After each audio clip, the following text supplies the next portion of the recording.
Hey guys, welcome back. This is going to be kind of another short little video, but kind of excited to show a couple key acquisitions that I've got in the last week or so. This first one is, I don't know if you'd call it a major Silver Age key or anything like that, but it is to me. I know have a lot of Batman fans out there, and this one I was kind of going through the price guide, and I was kind of looking at like first appearances of this and that, and I went through the Batman stuff, and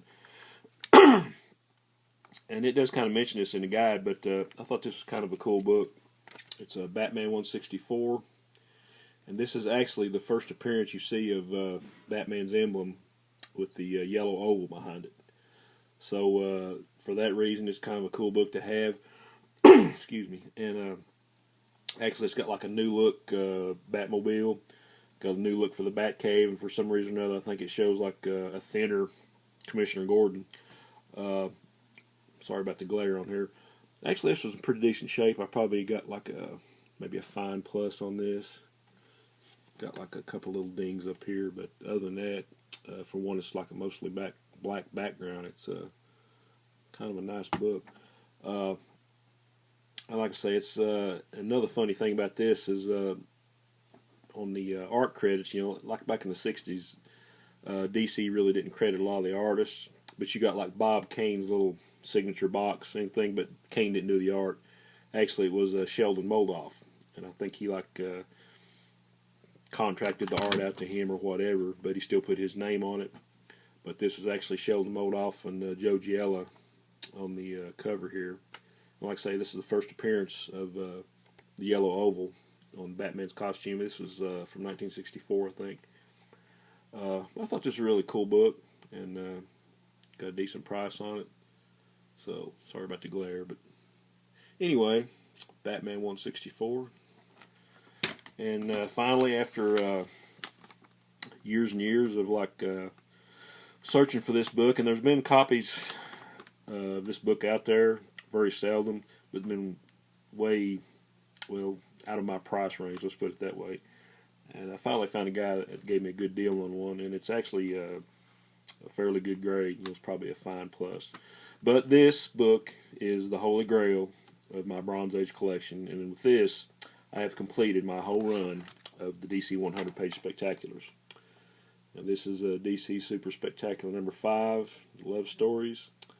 Like I say, sorry about the glare, but I kind of wanted to get it in some Mylar as quick as I could, kind of protect it.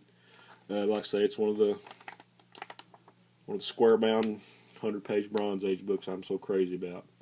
This is actually maybe a fine plus. There might be a couple dings up in here. And it's really hard to find a perfect binding on these square-bound books, but this one's actually in pretty good shape. I don't know if you can see or not with the glare. But like I say, with this, I think including like all the monthly titles that these are in, there were like 115 of the 100-pagers that DC put out, and so this was actually the last one that I had to acquire, and it's only taken me 40 years, so hey. But really, really excited to get this one. I know guys like Hippie and Chris from Speed Demon Model Shop are probably rolling their eyes right about now, but guys, you got to give me kudos for completing this collection anyway. And I know this is a sore spot with Hippie, but yeah, there's some John Romita art in this thing, and actually Wally Wood does some art in here, so another cool reason to have the book. Like I say, it's not great literature or anything, but as far as collectability, this has been hailed as like the scarcest Bronze Age book that there is, and I'm not really sure. I mean, I've heard a lot of guys debate about that. There might be a couple other romance books or some other oddball stuff, but this is the one that comes up the most as far as being scarce from the 70s.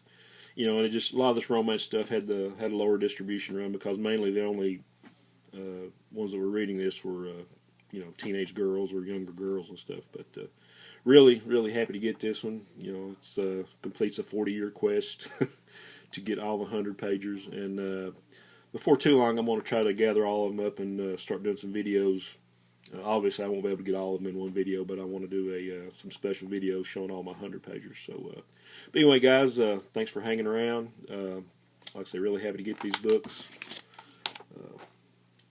So, thanks for watching. Thanks for commenting. And as always, onward and upward.